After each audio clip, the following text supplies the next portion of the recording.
Hey loves, it's Britt, and in this video I'm going to talk about what it means to have Jupiter square or opposite to Pluto in Synastry, so in the relationship chart comparison, what it feels like or how it manifests with this pretty tense, difficult aspect.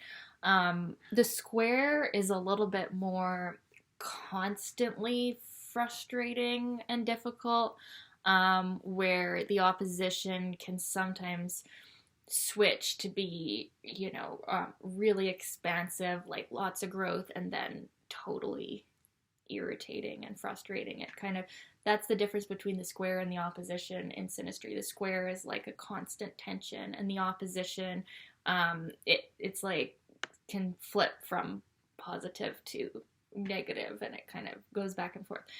So with this aspect, the Jupiter person can feel like the Pluto person is making things so deep and complicated and complex, and kind of like overthinking things that the Jupiter person is just naturally trying to expand and grow. And like, where Jupiter is in our chart is where we are naturally the most faithful and, or not faithful, sorry, like we have the most faith, we have the most belief and positive energy, and we want to expand and grow. And Jupiter's the biggest planet, it's the most expansive, it's really a big part of our confidence and positive energy.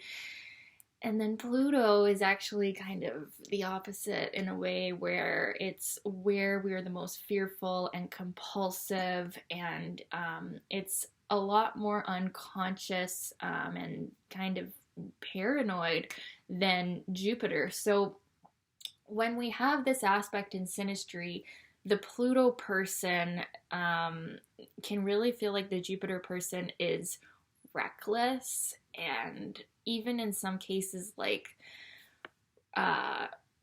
frivolous, and like they can really be judgmental of the Jupiter person, like, and it can show up in a toxic relationship where Pluto is trying to control and dampen Jupiter's spirit when we have these hard aspects.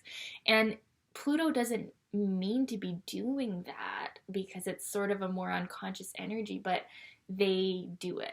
And it kind of depends, like the nature of their Pluto, what sign it's in, what house it's in, like how they're trying to kind of dampen that Jupiter spirit. But it does tend to show up like that. And then Jupiter can feel like Pluto person is a downer, like, and also the Jupiter person can feel like that their positive energy, their faith in life is like not understood by Pluto. Like they can feel really like misinterpreted. Like Pluto thinks that I have this agenda, and like accusing me of all these other motivations, or like, and I'm not like that. So it's definitely an aspect of misunderstandings. Now, there can also be a difference in how we handle money and resources, and not just financial, but like all types of, resources. Like Jupiter wants to expand, wants to grow, wants to make everything bigger that it touches. And Pluto, yeah, can feel like that's very reckless or just not smart. And so there could be disagreements over how to handle resources. And also, in some cases, if someone is trying to take from the other or steal from the other, with this aspect. So these are all like more negative themes.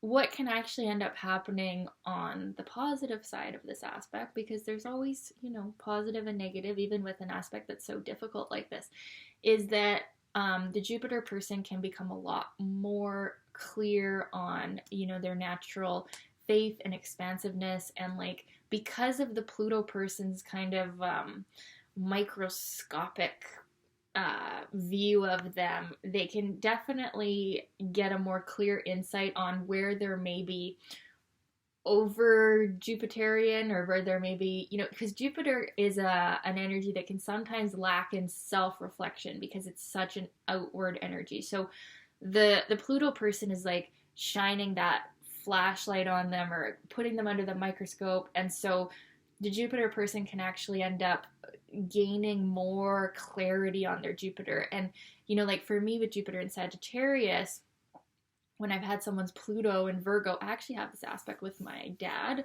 double whammy. I have my Pluto square his Jupiter, like an exact aspect, and then his Pluto is square my Jupiter within a few degrees. And so my Jupiter's in Sagittarius. So Jupiter in Sagittarius can sometimes have this impulse to really overdo or overspend, or just basically be very extravagant and reckless and even wasteful. That's the negative side of Jupiter and Sagittarius, because there's so much positive energy and so much like something better is around the corner, it's okay. So when someone's Pluto in Virgo is squaring that Pluto in my 6th house, it's like it can feel very blocking and inhibiting, but also it does help me tone down my Jupiter and think a little bit more, and, you know, try to be less excessive. And like, you know, it's so there can be some benefit to this aspect, right? Like toning down your Jupiter, especially if you have Jupiter in like a fire sign or like Sagittarius, or, you know, like to have your Jupiter under the microscope like that, it can really help you actually learn a lot about the placement and then be able to express it in a healthier way that's not overdoing it. See, with Jupiterian personalities, they can really overdo things or promise more than they can deliver. Well, when you've got someone's Pluto square or opposing your Jupiter, you think about things a little bit more, and because they kind of make you doubt yourself, which can be very hard, but I'm trying to say the positives here. It can be helpful, right? And like, it can be done out of love, it can be done in a loving way, or it can be done in a very toxic, manipulative, or controlling way. And it kind of depends on where the Pluto person is at. And like another example, so on the other side, so I've got my Pluto at 29 degrees of Scorpio, and then my dad's got Jupiter at 29 degrees of Aquarius. And, you know, sometimes that he's so social, he's so outgoing, he so wants to connect with every single person that we ever interact with, and, you know, this very open book kind of energy.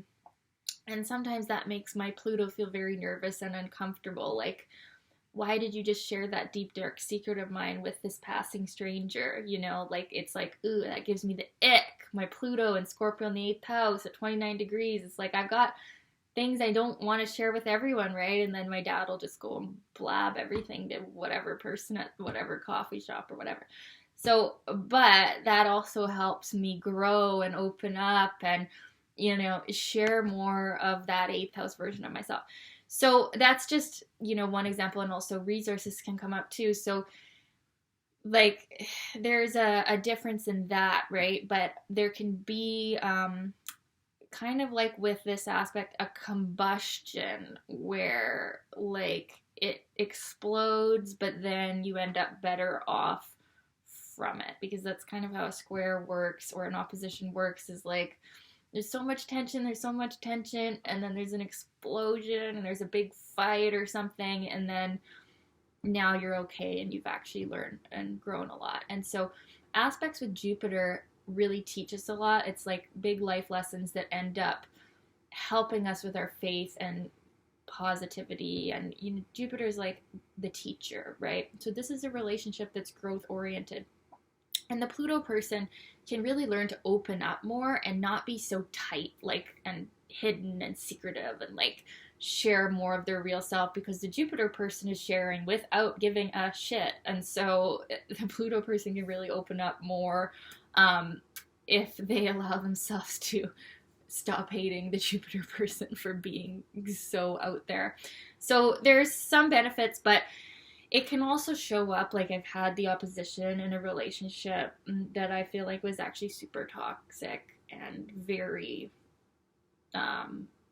like, yeah, the person was just kind of like maybe more not the best intentions towards me, like a using energy, like someone who's using you. These can show up in that kind of relationship as well.